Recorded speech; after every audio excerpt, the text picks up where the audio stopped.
Cricket ആരാധകർക്ക് ഇത് ആവേശത്തിന്റെ രാത്രി. നാളെ ബെൽഫാസ്റ്റിൽ ചരിത്രം വഴിമാറുമോ എന്ന ആകാംക്ഷയിലാണ് ഇന്ത്യൻ ക്രിക്കറ്റ് ആരാധകർ. സാക്ഷാൽ സച്ചിൻ ടെണ്ടുൽക്കറുടെ 36 വർഷം പഴക്കമുള്ള ആ വലിയ റെക്കോർഡ് തകർക്കാൻ ഒരു 15 വയസ്സുകാരൻ ഇന്ത്യൻ കുപ്പായത്തിൽ ഇറങ്ങുമോ എന്ന ആകാംക്ഷയിലാണ് അവർ. അതെ, വൈഭവ് സൂര്യവംശി ഇന്ത്യക്ക് വേണ്ടി ശ്രീലങ്കയ്ക്കെതിരെ വെറും 29 പന്തിൽ നിന്നും 94 റൺസ് അടിച്ചുകൂട്ടിയ IPL 2026 ആ അത്ഭുത ബാലൻ നാളെ അരങ്ങേറാൻ കാത്തു നിൽക്കുകയാണ്.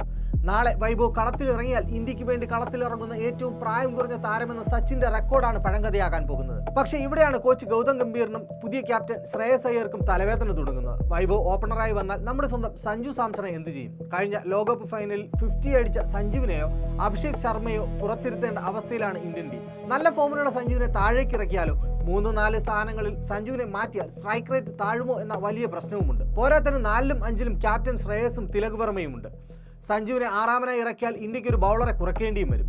എന്തായാലും KKRന് IPL കിരീടം നേടിക്കൊടുത്ത ശ്രേയസ് അയ്യരുടെ കീഴിൽ പുതിയൊരു 2020 യുഗത്തിനാണ് നാളെ തുടക്കമാകുന്നത്. അയർലൻഡിനെതിരെ ഒരു ഗംഭീര വിജയത്തോടെ തന്നെ ഇന്ത്യ തുടങ്ങട്ടെ എന്ന് നമുക്ക് ആശിക്കാം.